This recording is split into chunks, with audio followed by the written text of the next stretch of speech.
Hi guys! So, last August this year, 2025, I went through MRI dahil nga sa may bukol na tumubo dito sa left side ng binti ko at kailangan siyang MRI para makita kung ano yung nasa loob.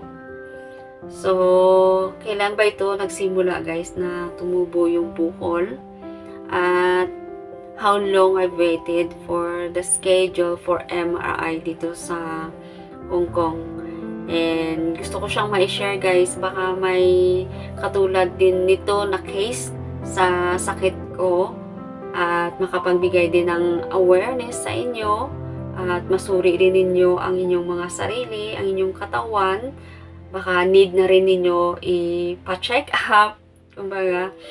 And at the end of the video guys, isi-share ko po sa inyo kung ano yung naging result ng MRI ko. May 2022, doon ako nag-start makaramdam ng pain dito sa left side ng legs ko. And una, wala pa naman akong nararamdaman na bukol. Basta nakakaramdam na ako ng hindi naman sobrang sakit, kundi parang madalas siyang nangangalay, and then nagka-cramps yung paa ko at minsan bigla-bigla na lang siyang naninigas. So, nung time na yun guys, mahilig ako mag-hiking. So, parang binaliwala ko lang. Siguro sobrang pagod lang yung binti ko dahil sa kakalakad, sa kakaakyat sa bundok. So, binaliwala ko siya, baka mawala din ito. So, ayan, hinayaan ko lang. So, fast forward, 2023, ayun. So, parang 2023, madalas ko na siyang nararamdaman na sumasakit.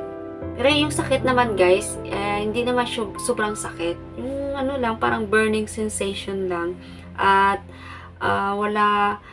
at paunti-unti, pag pinipress ko siya, nakakaramdam ako na parang may tumutubong butil, parang bootleg kumbaga. So, ayun, nagpa-check up ako sa doktor dito sa private hospital, private doctor. Yun sabi, baka wala lang yan, baka sa lamig lang. So, niristahan na ako ng cream, pampapahid, at saka pinainom ako ng pain reliever. Parang inflame lang daw yun, mga ganun-ganun sabi ng doktor. So, ayan. So, nayaan ko lang din siya. And then, 2024, January, na-surgery naman ako guys dahil sa appendicitis, emergency yon.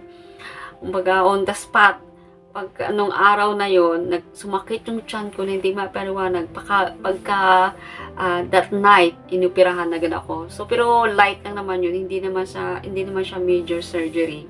And then, after that, ayan, okay na ako. And then, pagdating naman itong 2024, July, nagpa-check up ulit ako guys kasi parang nararamdaman ko, madalas na siyang sumasakit yung binti ko, plus meron ng umuusbong talaga guys na bukol. Pero kung titingnan mo kasi umuusbong siya, pero ang nasa loob pala nun, hindi naman siya ganun kalaki.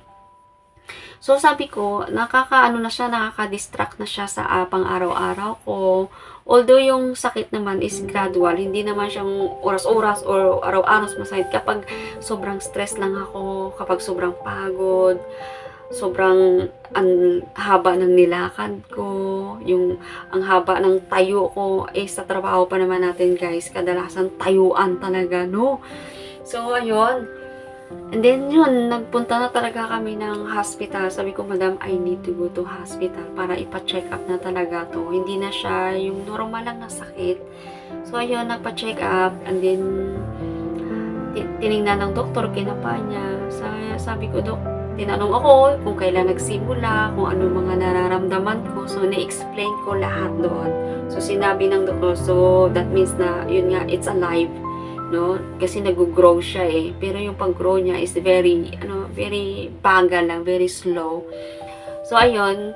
So, hindi niya ako marisitahan para dito kasi hindi naman alam kung ano yung nasa loob talaga nito sa loob ng bukol. So, ang ginawa niya, ni-refer ako doon sa specialist, sa orthopedics yata yun, ang tawag doon. Sa mga bones, sa mga kung ano-anong sakit, bukol. So, ayun. The next month, ayun, chinek ako dun sa specialist. Ayun, chinek ng specialist, ayan, ganun, same din. Tinanong ko ng mga kailan nag-start, ano yung mga naramdaman ko, in-explain ako. So, in-schedule ako for MRI. So, yun guys, July 2024, na-schedule yung MRI ko, August 2025. So, nag-wait po ako ng 1 year for my MRI para sa schedule. So, ito nga, August 2025, ayun nga, nakapagpa-MRI ako. And then, ayun, lumabas yung result. Nirelease pa na nila yung result December 1, itong taon na to, 2025. So, ayun. Yun na nga guys, so lumabas December 1, or nirelease nila December 1 yung result ng MRI ko. So, bali from August, ayan, to December, parang more than 3 months ang inantay ko for the result. But anyway guys, gusto ko sana ipakita sa inyo yung talagang actual na bukol dito sa binti ko, sa left side. Ayan, para makita nyo. Taas ko lang ha. So, ayan guys, ito siya oh. Ewan ko lang kung makikita dyan sa camera. So, ito siya. Hindi masyado kita no. Ayan oh. Gusto ko kasi makita nyo. Yung kung ganyan siya oh. Yan, itong bukol na to, dito banda. Makita. Hindi, sobrang liit lang din naman talaga siya, guys. Ayan, dito banda. So, ayun na nga, guys. So, lumabas yung result. Nakita doon na yung bukol ay 2.5 mm. So, super liit. Para siyang katuldok ng butil ng pencil case. Pencil case. Ng pencil, yung dulo ng pencil. Ganun siya kalaki. Pero kung makikita mo dito sa kuha, parang umuusbong talaga siya. Pero yung nasa loob pala guys, super liit siya. Super liit. So, ayun, in-explain ng doktor sa akin na yung bukol ngayon guys is a tumor. Pero, hindi pa alam kung binay ba or cancer siya. Kasi super liit. And sinabi sa akin na we can't do surgery right now dahil sa sobrang liit niya.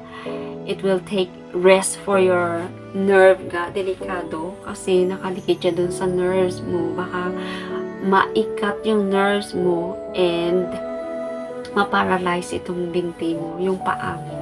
Magiging numb siya, wala ka nang maramdaman.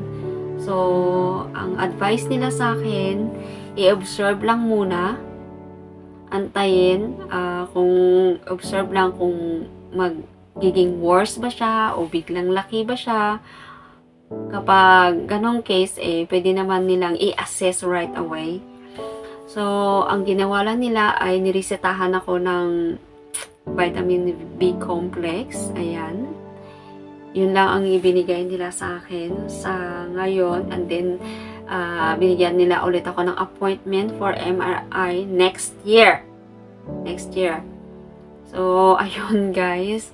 So, sabi na healthy living talaga, healthy lifestyle na talaga ang gagawin mo. Kung meron ka mang mga bisyo or mahilig uminom ng soda or mga mamantikang pagkain or may inom ka ng kung mga alcohol or ano dyan.